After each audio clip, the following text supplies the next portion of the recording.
Hi there, I'm Dani, spiritualtherapist.com.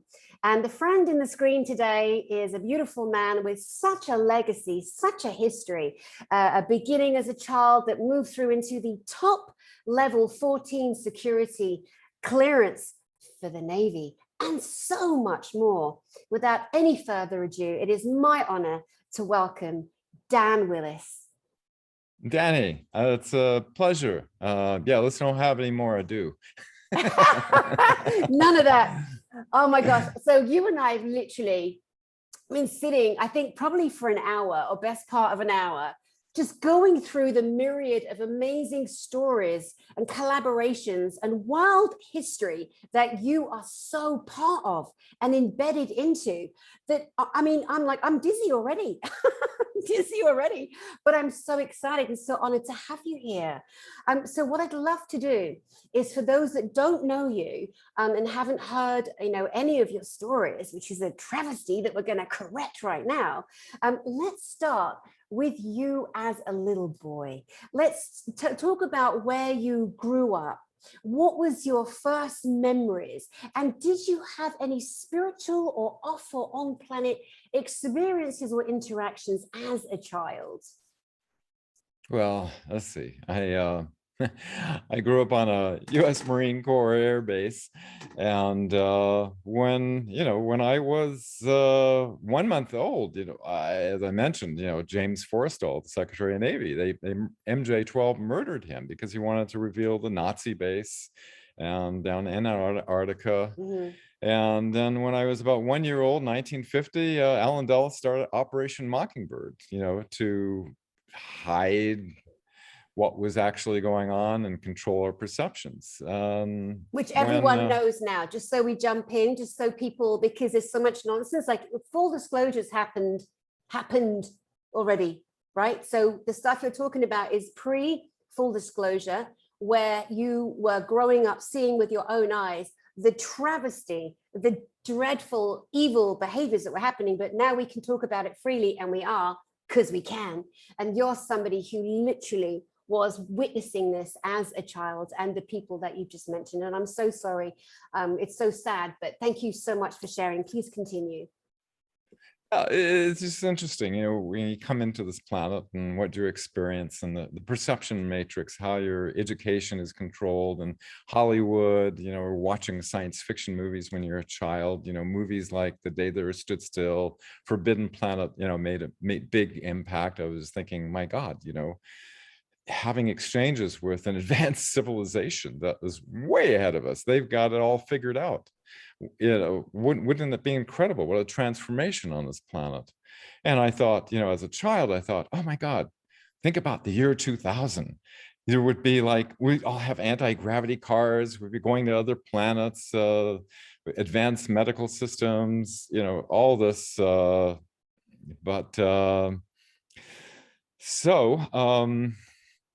Growing up, well, around 1963, MJ-12 murdered our president, JFK. There's documents proving that. And LBJ started the draft, the Vietnam War and things. And I did not want to go to Vietnam. And so I wanted to learn electronics and things in the Navy. So I went into the Navy. When I was a kid, I got into building radio transmitters and things. And so I knew how to talk to my friends in Morse code, and I was pretty good at it. Yeah. And my father, being a career Marine with, presidential citations, and, he had an incredible career. They sent me to Naval Communication Station in San Francisco, where I was given a high-level top secret security clearance, crypto level 14, with extra sensitive material handling security clearance, allowing me to go into all the different compartments. We had color badges that allow us into things. Because I was a certified high-speed code operator, the primitive communication of Morse code, that type of thing. Because the atmosphere sometimes wouldn't allow the teletype signals to come through clear. It would be gibberish, but Morse code would always make it through. And so one day on on a watch. I was monitoring 9 ship-to-shore circuits, listening for the call letters of the station NBG. It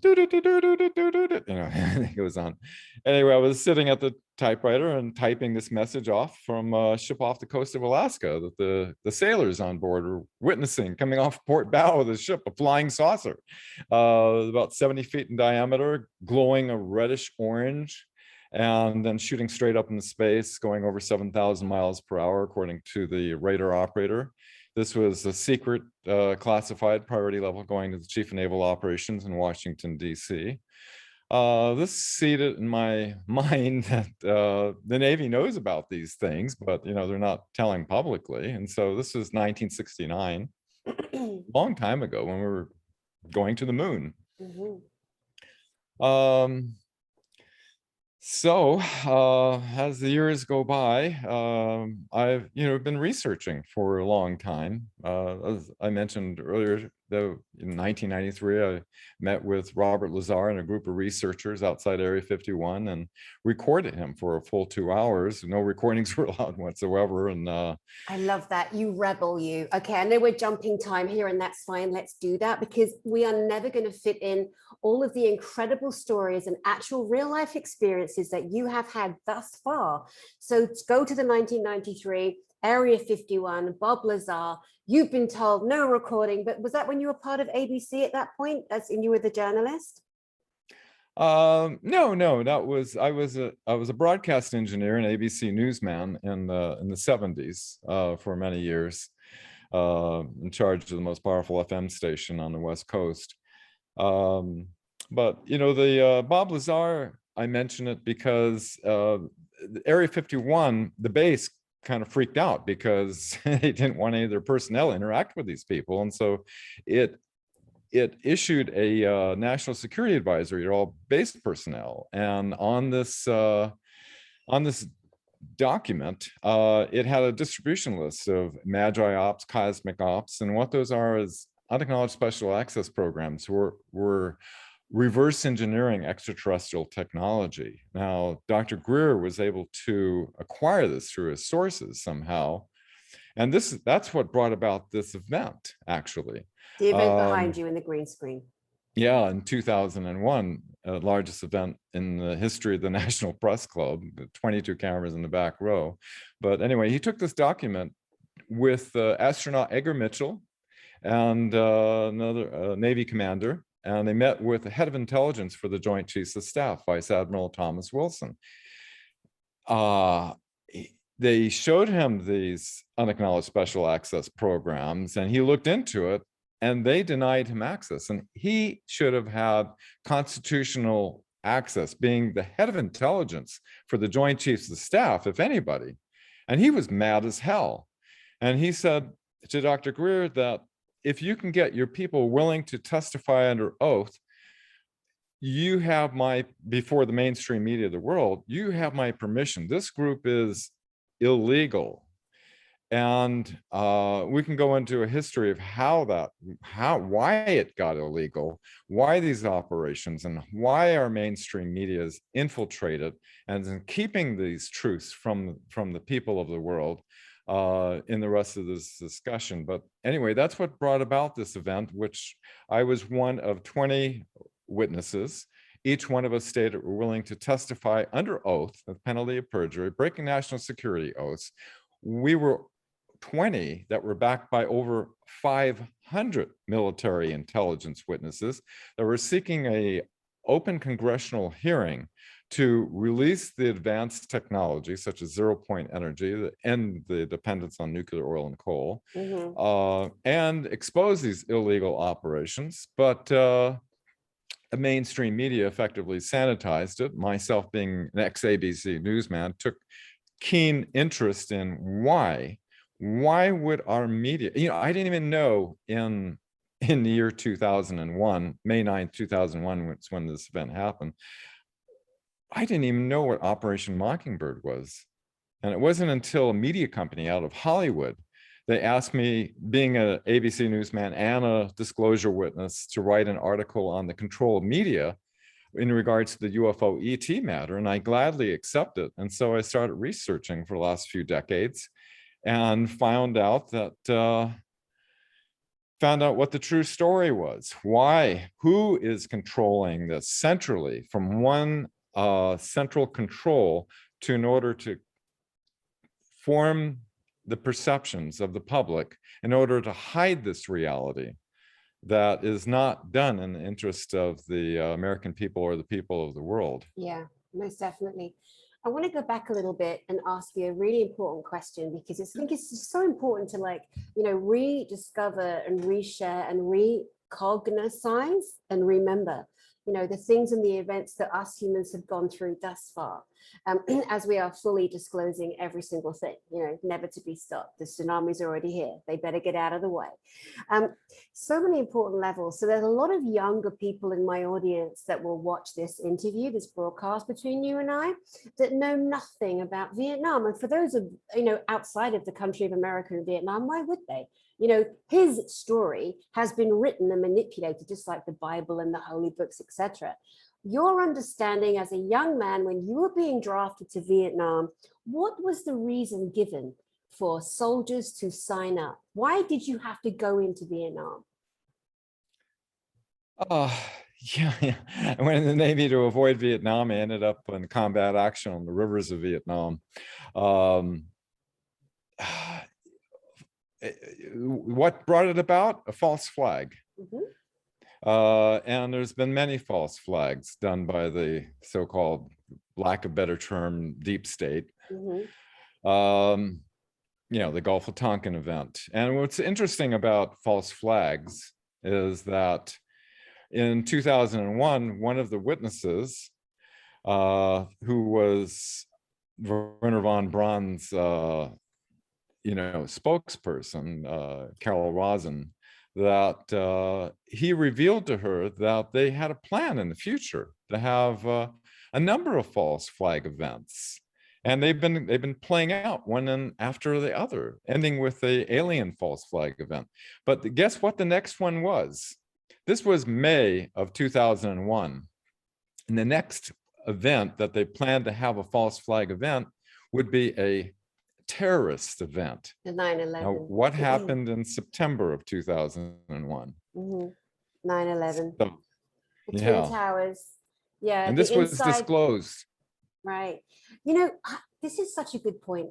I cannot believe the complete hypnosis, and it's really sad, the complete hypnosis of so many blessed humans, you know, and they feel, some of them are so upset and they feel so stupid, but they're not. They've just been so well hypnotized.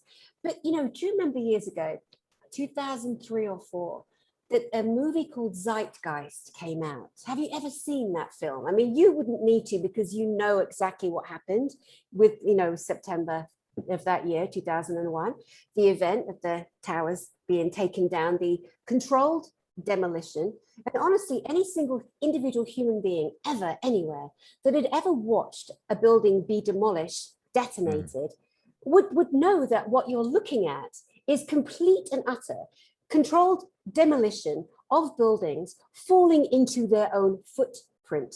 And then amazingly, after these planes that weigh nothing, like the weight of the actual building and the steel girders and the multi stories, a few hours later, Building 7 in that little town area of all the towers, Building 7 collapsed. Another amazing controlled demolition by anybody with half a pea in the brain would go, oh, wow, that's a controlled demolition.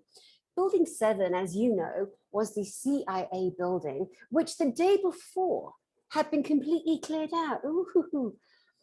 It is very simple.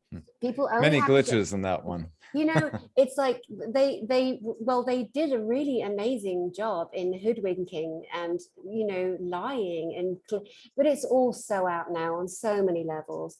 But for me, when I discovered the Zeitgeist movie, and a friend of mine called Karen was doing all of these incredible interviews, and she interviewed, oh my God, I forgot, it's Peter Joseph. I think it's Peter Joseph. He had to go into hiding for 2 years because, of course, he was threatened with murder and worse. because of revealing and creating this movie Zeitgeist. Now, guys, if you haven't seen Zeitgeist, it is all about every religion on the planet, the Trinity, how every single major religion has the same footprint, the same background, the same strategy, the same cellular pattern.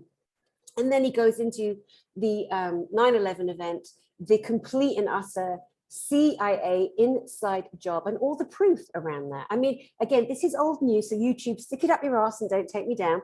Again, you bullying bastards. But yeah, it's just amazing. It's all out there. And I've got to restrain myself. It's so hard. It's so hard to restrain myself because I get so annoyed that these poor people, our brothers and sisters across the planet, have been so like shut down, hoodwinked, and they're told, oh, if you believe that, you're crazy, you know, and then they worry more about being thought crazy than actually going, hang on a second. So a little something I need to have a little thinky dink about, you know, and then they start that journey of discovery. But yeah, so going to false flags, as you said, so many different false flag events. Oh my God. And what is a false flag? False flag is an interruption, a distraction, because there's something else happening. I want to go back a little bit because people love the understanding and the journey, someone's journey where they've not only seen something and discovered like the Morse code that you got that information on a UFO craft way back in the day. And, you know, the Morse code you said made you a little bit deaf. So, you know, that physical, you know, bless you for that journey of, you know, now there's a little bit of physical suffering. But can you also share the story, of which there are many, when you were in San Diego on the mountain and you had the star come up and down? That interaction, and then please any other stories like the Marge story. Let's go there a little bit. Oh, that type of stuff. Let's see.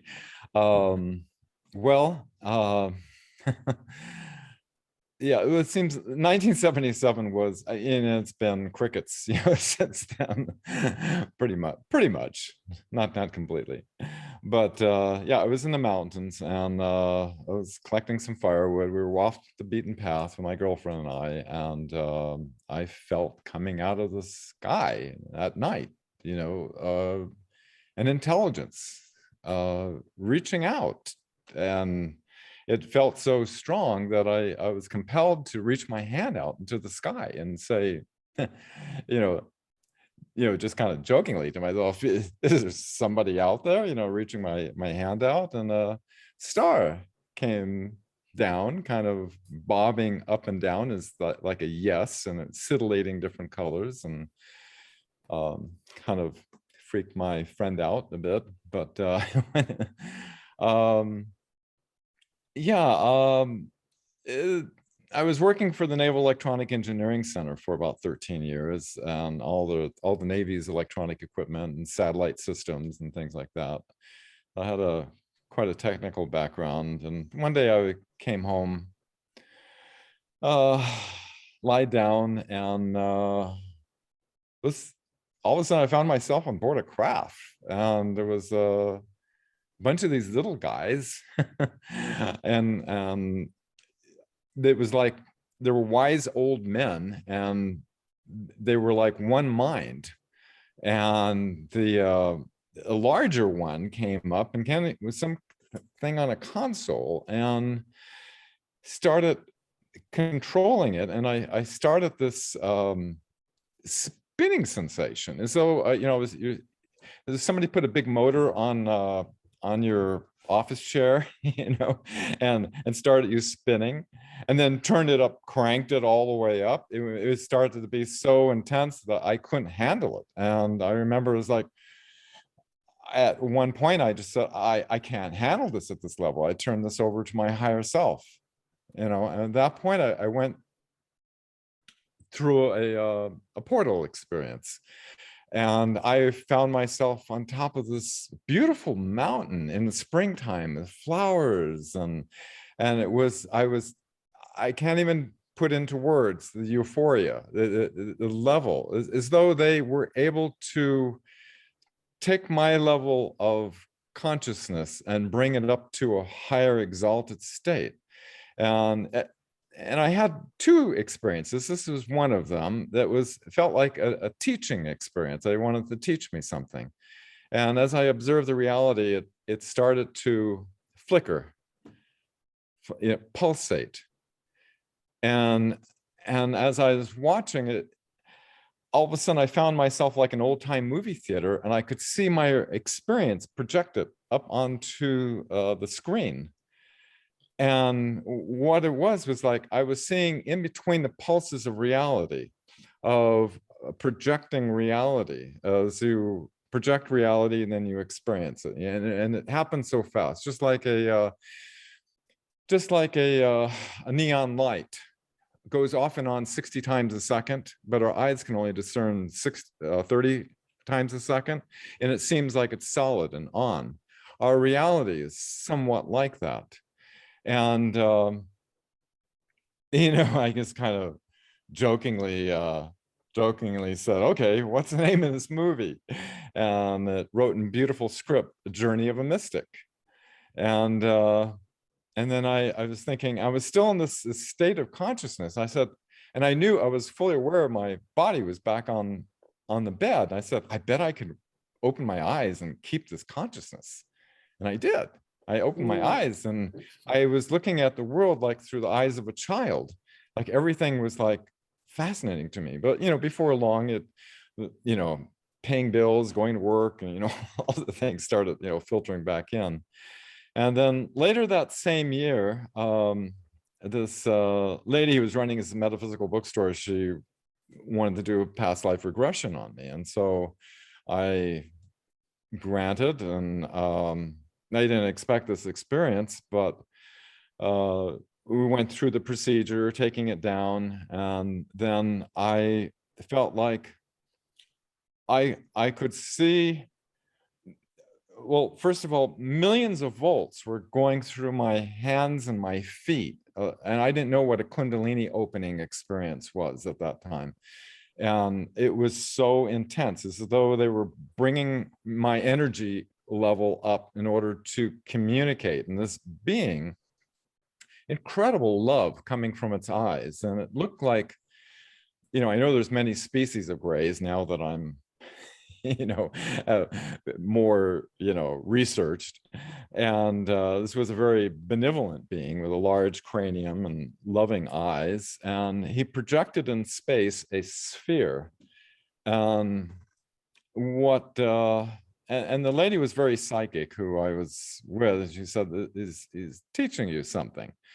And as I observed, the first thing looked like a six-pointed star tetrahedron, and then another geometry interconnected to the points within that one, and another one connected into that one, another one into that one, and it went into infinity, into all these geometries, and then it turned back into the perfect sphere again. And what's interesting is I didn't know anything about sacred geometry or platonic solids, and how the dodecahedron and the isosahedron and the hexahedron, how they all the points all interconnect, and they're all operating on different frequencies. And what the being was conveying was that each one of us is like a in actuality, we have all the geometries within it, like in the sphere, but we're oscillating probably on our DNA or whatever, on a particular geometry within that sphere. And that we are conscious of those sublevels, but not of the higher levels.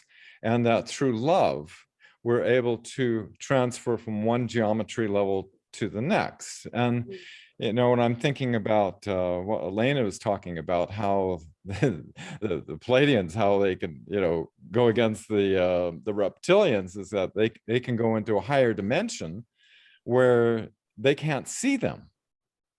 They can't see them, and then they can come down into a lower dimension, but the lower vibrations can't go into the higher dimensions. It was kind of interesting side thought. But anyway, this led me into trying to find out everything, every book I could grab my hands on, having to do. I was like a burning passion to understand the geometry relating with consciousness. And so it led me to drive all the way up from San Diego to San Jose to meet with IBM's top scientist, Dr. Marcel Vogel. and he was doing research with crystals and with 24 medical doctors. And I sat on a couch with this doctor when this woman came in with her daughter, heard about the work he was doing, and he dematerialized in front of our eyes a tumor that was sticking about a half-inch out of her ankle, using a combination of the breath and this technique with the crystal, which used as kind of a laser transducer, you could say, of the intent to do that. And it dematerialized, and he invited me to do research with him, and I have my notes up at marcelvogel.org. And so I got involved in some very fascinating research with that. Anyway, so that's a long story short. Okay, there's 3 parts to what you've just been sharing. One of the parts is the crystal that took away, with the intent and the energy of love, the tumor. What type of crystal was that? It was a quartz crystal. A clear quartz crystal. Quartz is universal. This is a Lemurian, but it's the clearest looking like quartz that we have, just for those that don't know. The notes on Marcel Vogel, I will put underneath our broadcast so people can access those notes, because they are so important. And it's so amazing that you put all of that together in honor of the great man. Yeah. He was a very dear friend. And one of the projects I worked on, it's interesting, I was listening to Alex Collier talk about the medbed technology, how they can holographically take a snapshot of a person, and it goes all the way back to their conception, and they can go through time and take the body when it was at its optimal points and reassemble the hologram and overlay it over the individual, and it age reverses and heals people. Incredible technologies to be able to go through time, and that showing that we're holographic. Well, in the 1950s, patent in Paris, France, 1955, was called the Delaware Camera. It was built in 1950s in England. We were able to get that camera. And that was one of the main projects I worked on. And what this camera could do, it stood about, about 5 feet tall. It was incredible. It's on the marcelvogel.org site. But what the camera did, and this was patented by the European Patent Office, and thousands of photos were made with it. And you could take like a drop of blood from a witness, to say this woman that was like 50 miles away, she was pregnant, right? And they had oscillating chambers inside of it with sound chambers, and some of the mathematics were like of the King's Chamber and the Great Pyramid. And these would oscillate and go up to a cavity up above that would reflect the energy onto a photographic plate. And what it was doing was creating, it was, because we're holographic, it was using the DNA frequency and attuning to it and projecting a holographic pattern. And this was, done by, full-on scientists and everything looking at this. And we were able to capture a slice of the 3D pattern on a photographic plate.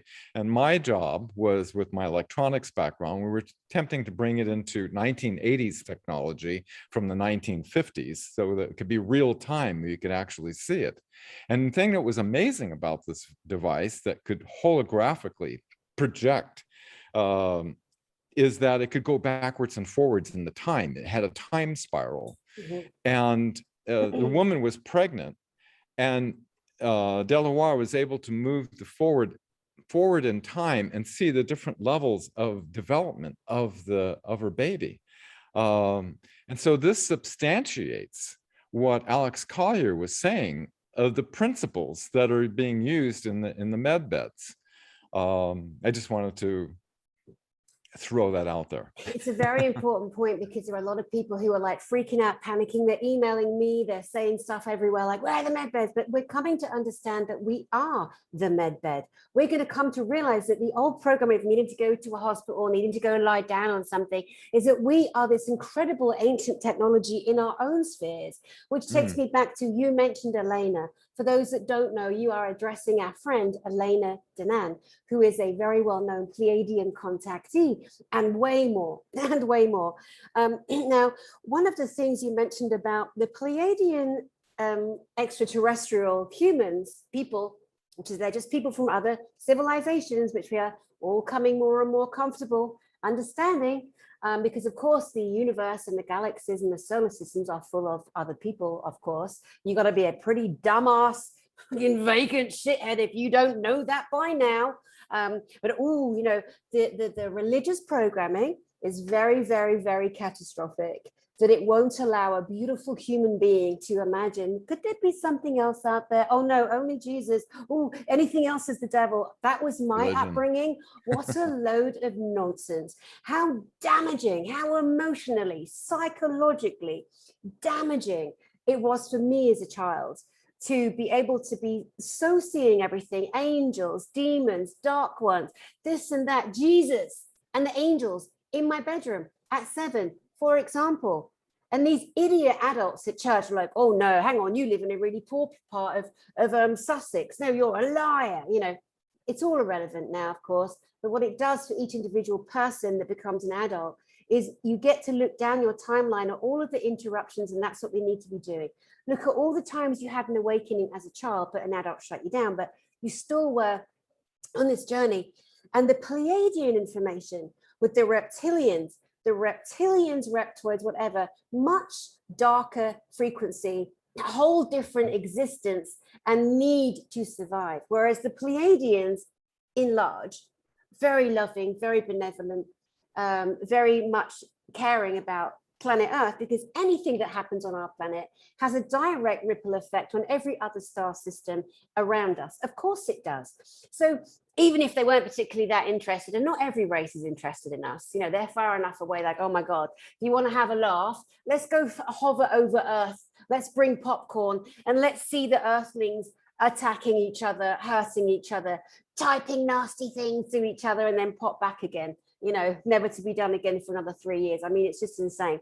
But what happens is the density on this planet, which people call 3D, the fact is, and going back to all of the sacred geometry or sacred geometry or just geometry, the sacred geometry that you discussed earlier is known as the building blocks of matter. So the more we have sacred geometry building on itself, the more it solidifies. But more than that, when you have a being, let's say we have a reptilian that's coming down into this density, when it's outside of it, it's going to be more light. But when it comes down, it solidifies because we're in the time-space continuum and everything solidifies in this realm. When it's off, it's oscillating or vacillating faster and faster and faster. So we can't see everything. Our perception is so different. And these elements we are now very much more cognizant of. We're really adopting other ideas. We're really all researching more. We're really watching all different broadcasts now for our own selves, putting information together. And you know what, Dan?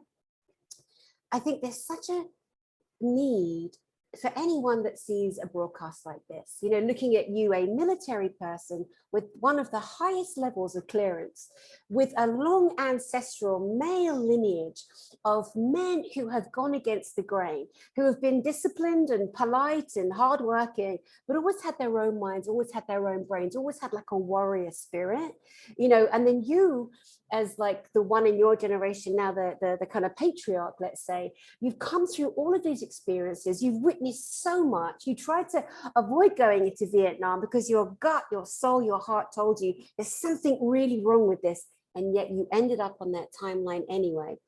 You know, to your journey as a journalist and a broadcaster after the naval experiences, and so much more, and all the experiences that you've had spiritually, extraterrestrially, on and off planet. I mean, it's just amazing.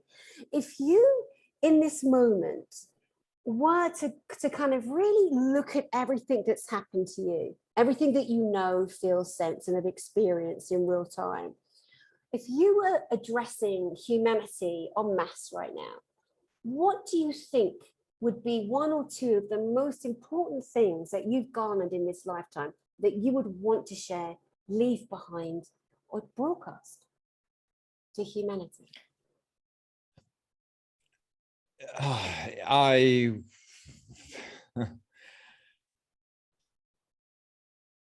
As I said, when I was a kid, I saw an incredible world in the future. And, with interactions with off-planet cultures, that we have this incredible, beautiful life.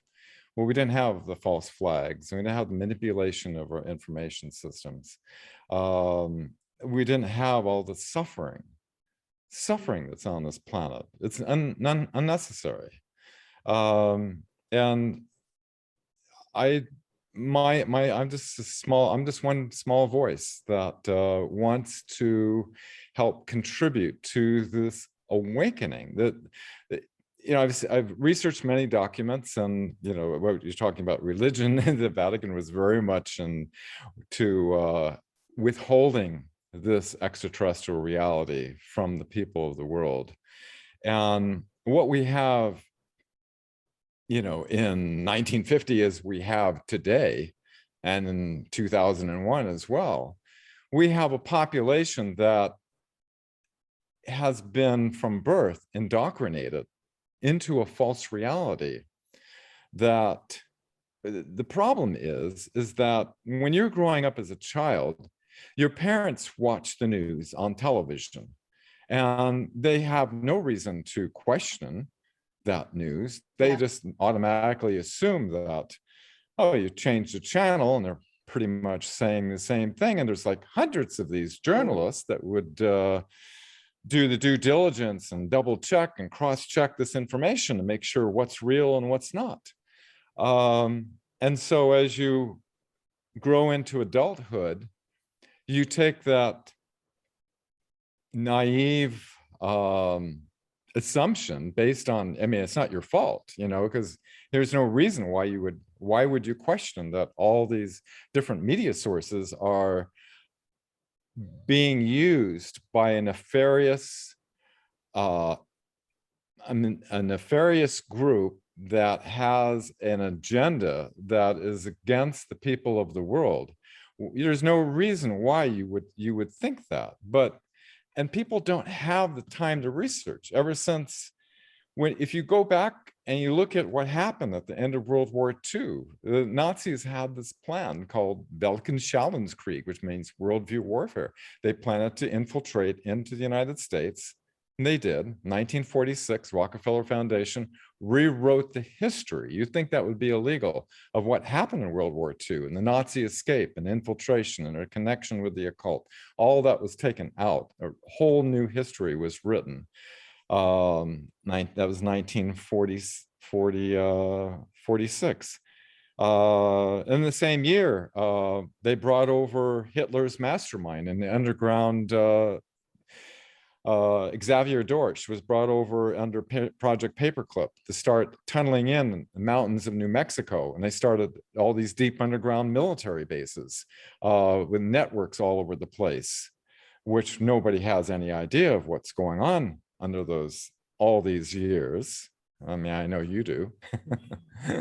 And then you have, let's see, 1954, just the Bilderberg meeting groups, just 2 or 3 months right after President Eisenhower has a first contact meeting with the Galactic Federation, where they offered to give amazing technologies to the world. We had to relinquish our nuclear weapons.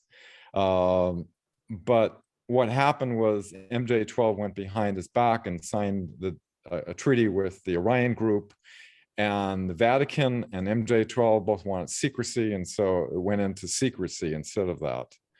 And there's the whole story on that. But just 2 months after that, they started the Bilderberg meeting, set up by the Nazi SS, by Prince Bernhard. Part of the Netherlands. These are things that we need people to really kind of go look up, like the Bilderberg group. The Bilderbergs was Netherlands-based royal family, bringing all of the elites of the world together. It's like the G8 summit, like all these global meetings that all of the suits have together. There are many of them, and they are largely nefarious and all for the up-leveling of the small group of retarded, fuckers at the top of my planet, your planet, our planet, who have been running things. But of course, as we know, no more. They are all crumbling down, down, down. Yes, thank God. Yeah. Well, I don't think God's got much to do with it. We've been kind of left to our own devices, haven't we? Like, thank goodness for us humans that we're like, no more. You are done. It's like that foolish buffoon. There are many, but I'm just going to mention one. The absolute buffoon. I think he's Austrian. Anyway, he had the audacity to stand on a wild forum that he created himself. Oh, he's got a few billion. I know, I'll start a global platform and put myself on it like a complete wanker. So this idiot white guy stands on top of this global forum and says to the entire world, you will own nothing and you will be happy. Yeah. And I'm like, shut up, sit down, you twat. You and all of your minions connected to you, you will own nothing and you will be happy. And these are the conversations that we humans, hybrids, whatever we are now having. We are taking and have taken back the reins, and we are now letting the little tiny shitty turdy persons at the top, your time's up, get the fuck off my planet, sit your ass down, it is time, you are done. And they have murdered and maimed and killed half the table behind you of people speaking out. But finally, oh my goodness, I mean, it's taken a lifetime, to really be able to have these conversations and say, no more, off you go, off you pop, you're done. And there are and will be tribunals, some very confusing information everywhere out there, isn't there? Like people are saying, oh, these idiots that went down to Antarctica, like the white swat I just mentioned, and others, they've gone down to undo the dark magic spelling on the planet, which clearly has been in place. I mean, clearly, and of course we're deflected and distracted from it, but no more. I just want to say to all the humans worrying, does that mean that these idiots get taken off to another planet and have the time of their lives? Do you honestly think that's going to be their role? Do you seriously imagine that the ones who have done such damage and carnage to the souls of humanity are really going to get away that lightly? Of course they're not, don't be silly. Come on, take a step back, because that's building an emotion in people that's very confusing, and not necessary. You know what I mean? So anyway, let's go back to two things. Number one, when you slept on the sofa and you went somewhere, you said there were little beings, aliens, extraterrestrials. Now, were these Greys or were they another civilization? In 1977, I didn't even know what a Grey was. But it felt benevolent. I didn't have a bad experience. And so I didn't, unlike the horrific thing Elena went through as a child. I totally agree with you, Dani. These people are going to be held accountable. I know a lot of people want to see firing squads and things like that.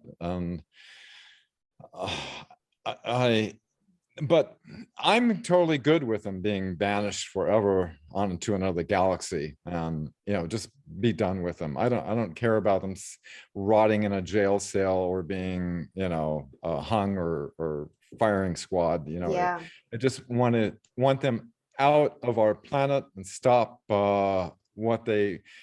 Well, we left off talking about the Bilderbergs. Well, the Bilderbergs, along with the Council of Foreign Relations Trilateral, they control the 6 corporations that control everything that we see and hear. And this is what is so criminal. And they're using the media now, as you know, if you look at the evening news, what they're telling you to do, what they're recommending, is against people, and it could lead to their early demise because of their New World Order agenda. That what their goals are. That they're into enslaving the population.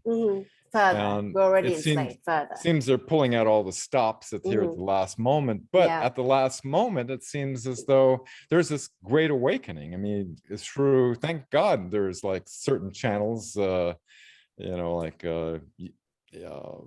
Rumble and BitChute and other outlets that don't get censored. They have to control.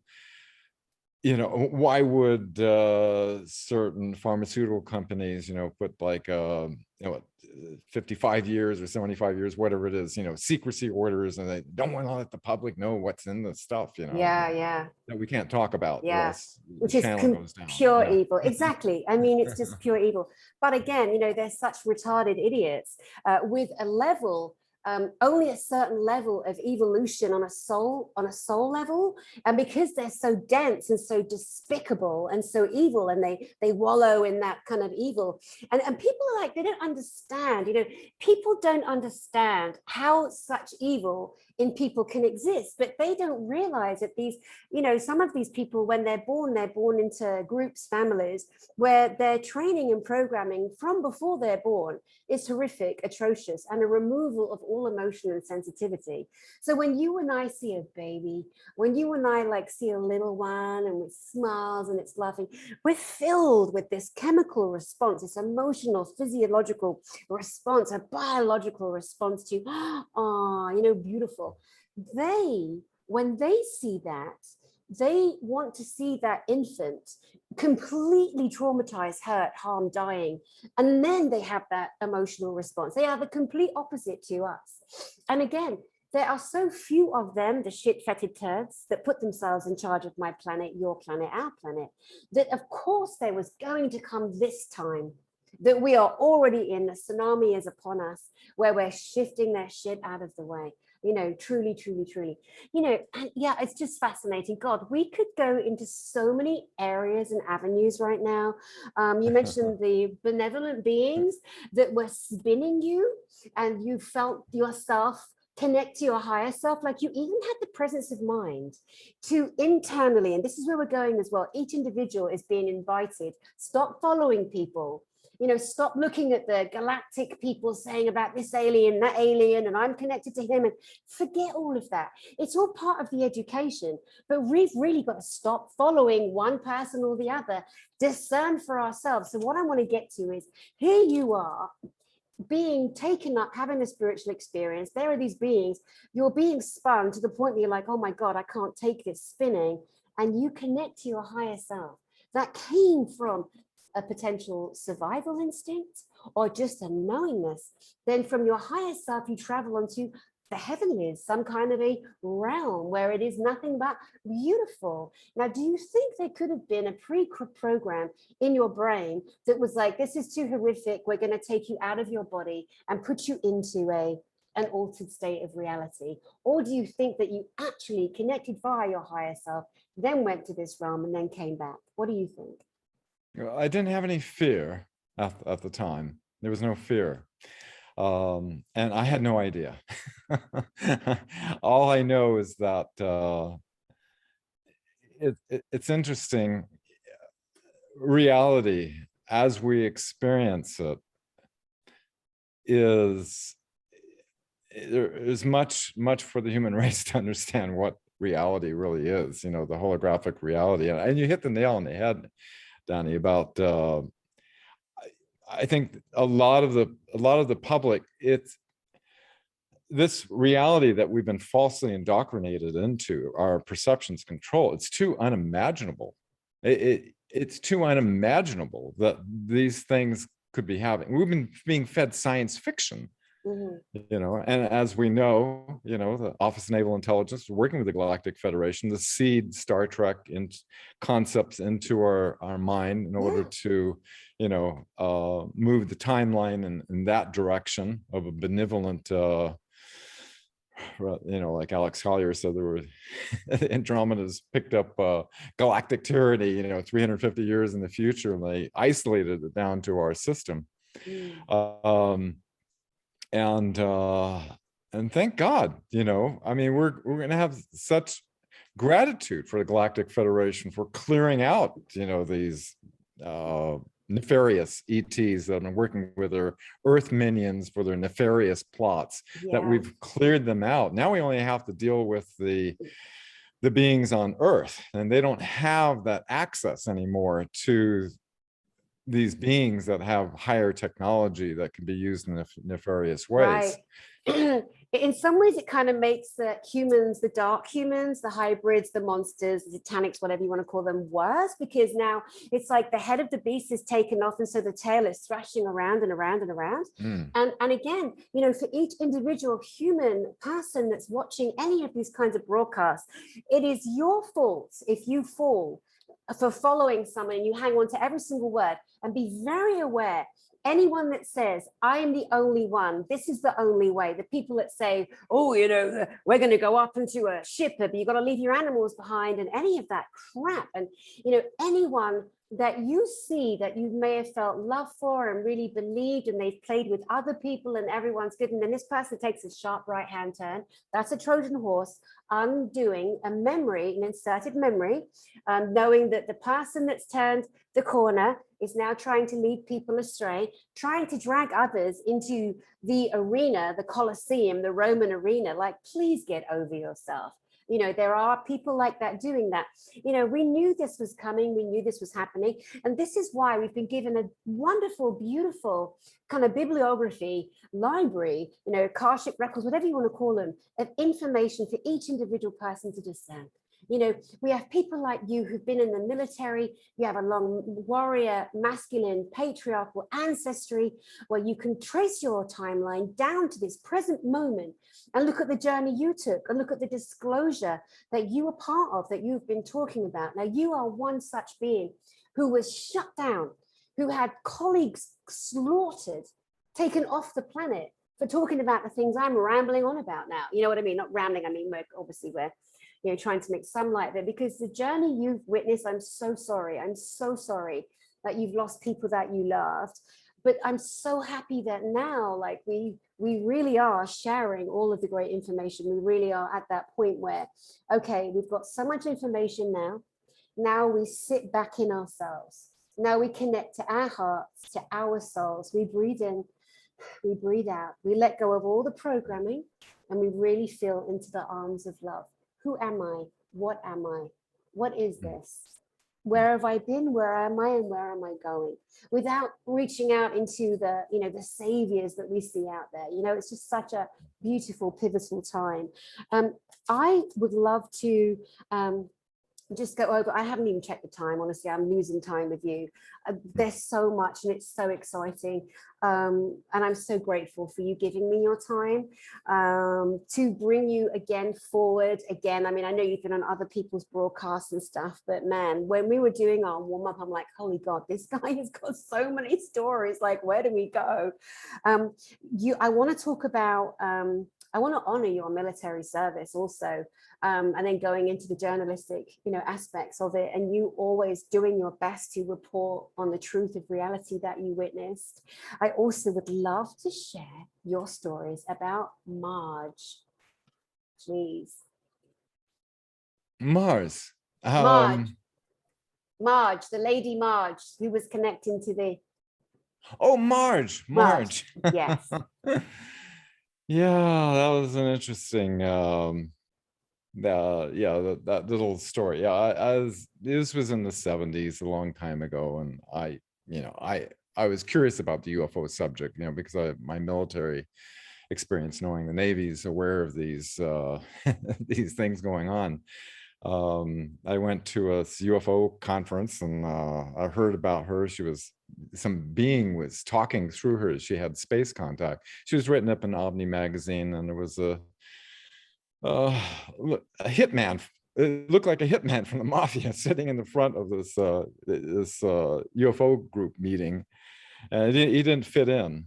And during the lunch break, he heard about her, and so he wanted to talk to her. He wanted to talk to somebody. He was out there with a cigarette, saying to her, "Look, I think you guys are a bunch of kooks. I don't know who to talk to. You know, I think I'm losing my mind." And he started to relay the story about how he was hunting with his buddy up in the mountains, and he got up early and a spacecraft came down. And two beings came out of the craft, and he went to shoot them, and they saw him.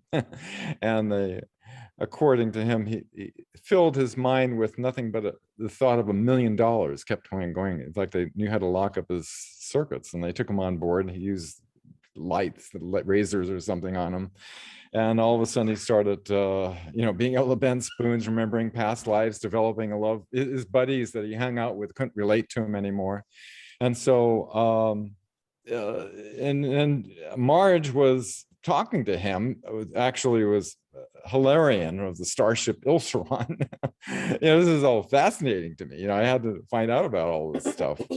And so, yes, my son, he's talking through her. And anyway, we became close friends. And I had some property outside San Diego up in the mountains. And I went up with her in her van on a clear blue sky day. And she could see the gnomes and the fairies, and her sight was opened up completely.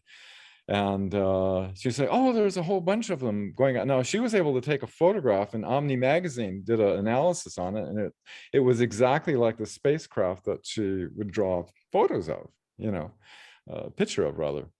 And a laser beam came out of the blue sky. And at that time, she says, oh, it's your family. They contacted you. And I was like, yeah, so it all was fascinating. We became close friends. She wrote like telephone book thick on her typewriter of quatrains about the history of Earth and about nuclear weapons and how it affects the different vibrational densities in the Earth and everything like that. So we became friends, and so that kind of is my introduction into the contactees anyway with this subject. But getting into the real stuff where we're revealing 57 different species we've already contacted. We have faster than light craft built back in the 1950s, bases on the other side of the moon, president, CIA directors being denied access. And what brought this event about, as I mentioned, ever since President Eisenhower lost control, every president, CIA director since that time, I believe the date was February 11th, 1955, where he was kind of forced into a surrender with the Draco-Nazi alliance. Our government's been out of control, and our media's been completely infiltrated and centrally controlled toward their New World Order agenda. Mm-hmm. And what's exciting is the awakening of the public. See, their secrecy, their power is secrecy. Our power is disclosure, shining a light on this so we can transform it. Yes, shining the light inside of ourselves and everywhere else to lift up, because the shadows have failed, and there was always so few of them, but they wrongly assumed that humans can be completely dominated. Well, not true. Kill me or haunt you, bastards. Anyway, we might have to do a part 2, because dude, there's just so much to cover, and I am so ADD, and I am just so full of, oh my God, well, where do we go next? You are just absolutely so full of the military, the discipline, the ancestral warrior, the patriarchal, the science, the full disclosure, the journalistic. There's so much to you. I think. And volunteering for 10 years after the Bush administration denied the scientists we had to prove we have 0-point energy to get off nuclear and coal. In fact, after I was on CNN and all the rest of the witnesses, CBS did an interview with me, and I said, I'm not willing to do this interview because I saw what CNN did unless I can say we have scientists that can prove we have 0-point energy to get off nuclear and coal. They promised up and down. The producer was almost in tears. He said, I know I promised, after it interviewed me for 45 minutes, saying, the higher executives, read CIA, made me cut that part out. And so I volunteered after the Bush administration denied the congressional hearing. For 10 years, I flew around the planet meeting with scientists and inventors, and one horror story after another about how the Patent Office, the Invention Secrecy Act, 1951, all these incredible inventions having to do with energy, propulsion, medical, Energy, everything had been Tesla, withheld. right, Tesla Intel from the 1900s. We had this technology. There should not be one electric bill paid, not one water bill. Like Alex Collier says, our friend, why would you, well, he was asked by Mornay, his contact, his beautiful contact, why do we humans pay to live on a planet when there is free water? The one thing that if we were to look at what is our greatest resource, it's water. There's more water on the planet than anything else. Hello, we have desalinization technology, we have everything. But the greedy bastards that put themselves in positions, nepotism much? All these ridiculous crime families. God almighty. They hijacked our planet. Totally. Oh. Think of the incredible world. Everybody could. I live off the grid in the mountains. I love it. I love being disconnected from all the things. We could start having a little 0-point energy device. We could disconnect the ugly wires that are running all over the place. Every home and business can have multiple kilowatts. We can clean up the planet. The medical technologies, don't get me started. I told you about my great grandfather going up against Rockefeller back in the 1920s. They were trying to shut down all the natural homeopathic doctors because they wanted to. They controlled the education of the doctors and everything to push the pill pushers. And we still have corruption even more so today with the pharmaceutical industries at its peak. It's at its peak of genocide and murderous behaviors right now. Definitely. Let's not go there. Oh my God. I wrote down quatrains. I love that phrase. A quatrain is a verse of 4 sentences, either prose, poetry, and I think best known for quatrains was Nostradamus, the great Frenchman who gave us so much information and so much forward, future, past intel. One of the great mystics of this, lifetime experience that we're having. And again, a man who suffered so much, who was also kept down, kept quiet, and, was kind of held back.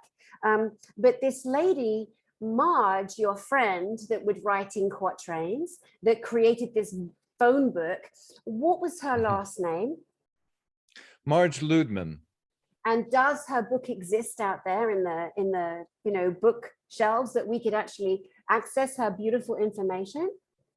Oh, there's been a website that posted a lot of her stuff, and I still have a lot of it, and I could put it up online. I didn't think about it, but it's interesting, because you have a lot of different people that have, there's so many different races, as Elaine is aware of, that are been interacting with us, and they all have a similar message, about our planet being hijacked and the dangers, back then, of what they were doing with the nuclear weapons and how it affects multiple dimensions.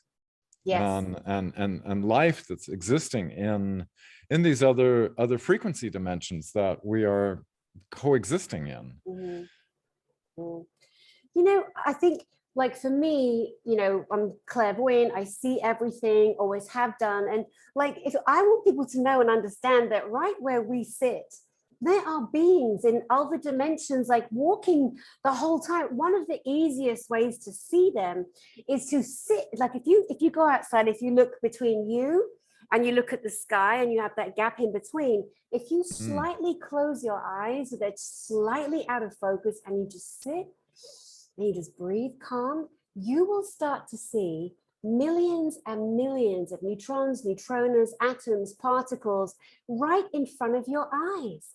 And if you further practice that what you will start to see is the beings walking through the dimensions. And the ones that I see are the most beautiful. They are plasma. They are pure consciousness. They are extremely tall, between 12 and 15 foot tall.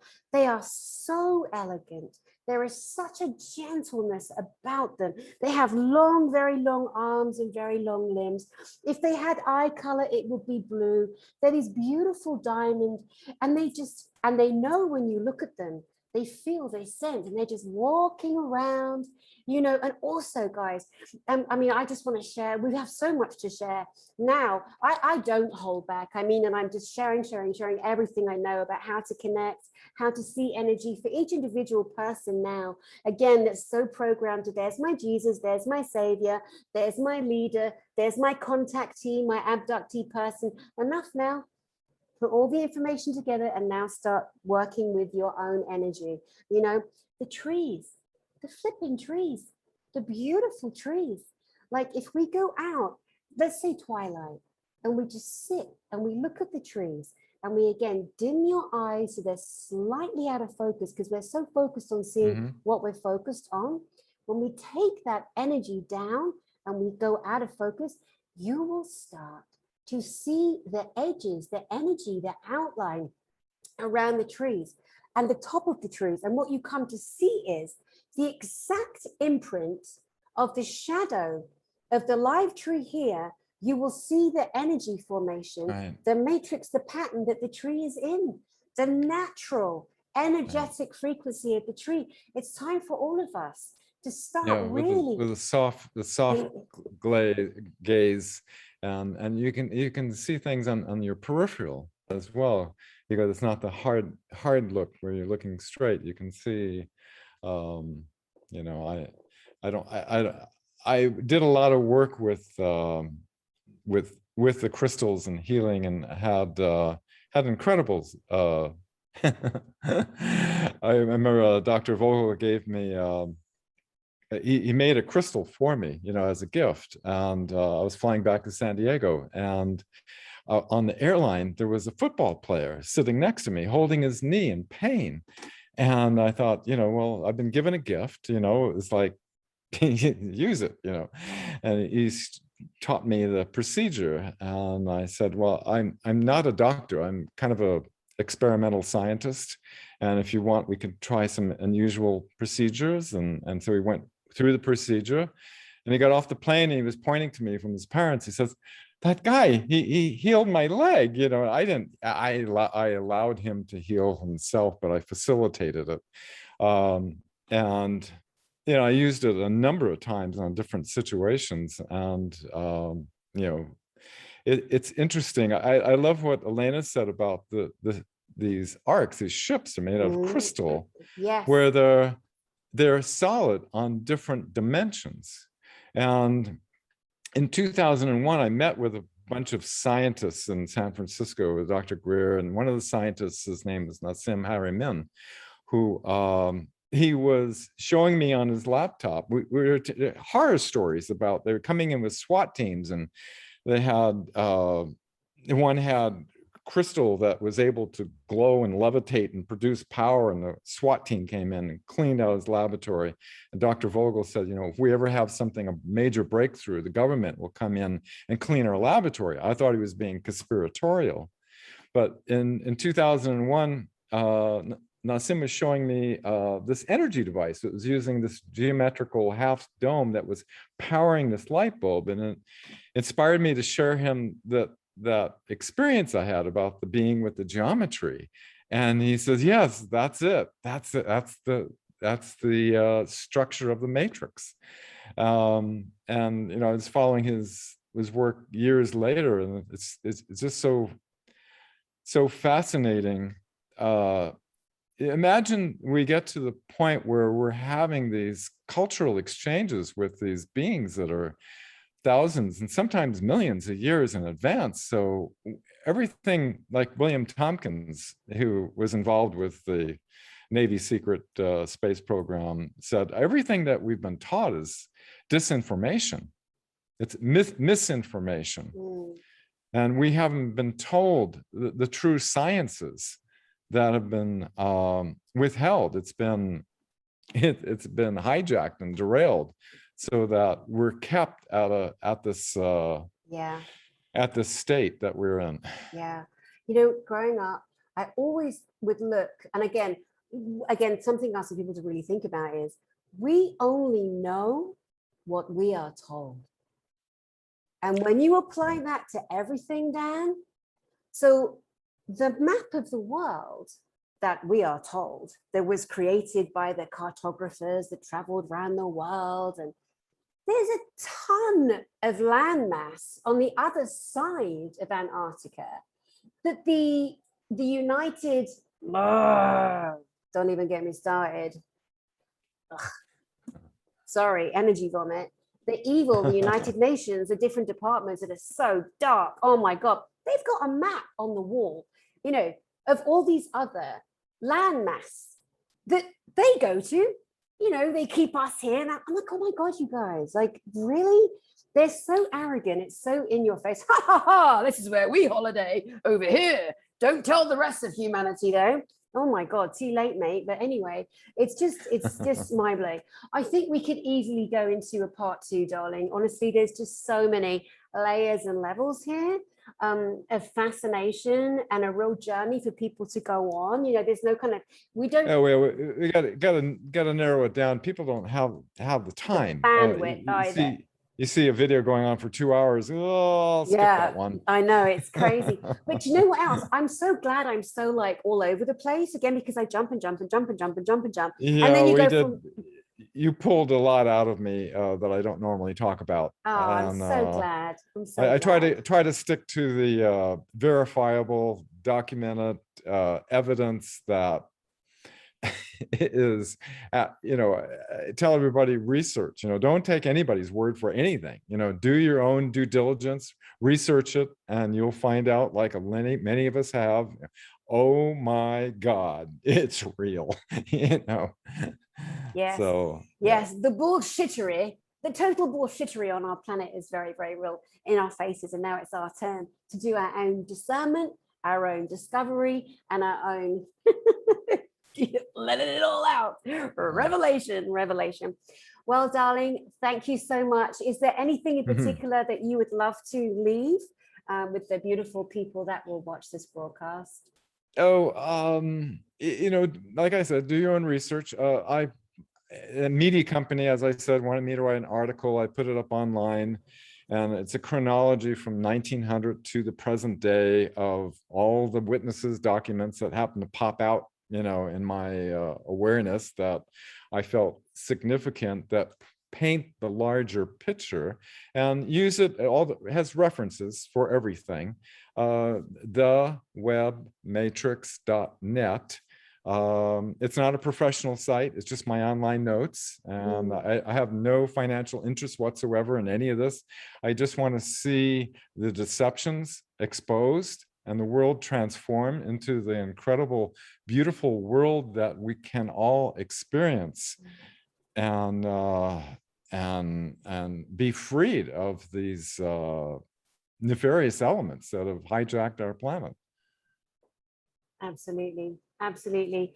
Dan Willis, former naval, highest clearance imaginable, all the experiences. Thank you, sir. Thank you so much for sharing yourself, your time and your energy with our audience here. And to all of you lovely lot out there, I send you my love, and I'll see you soon. Total pleasure. Thank you, Dani. Oh, you're welcome, darling.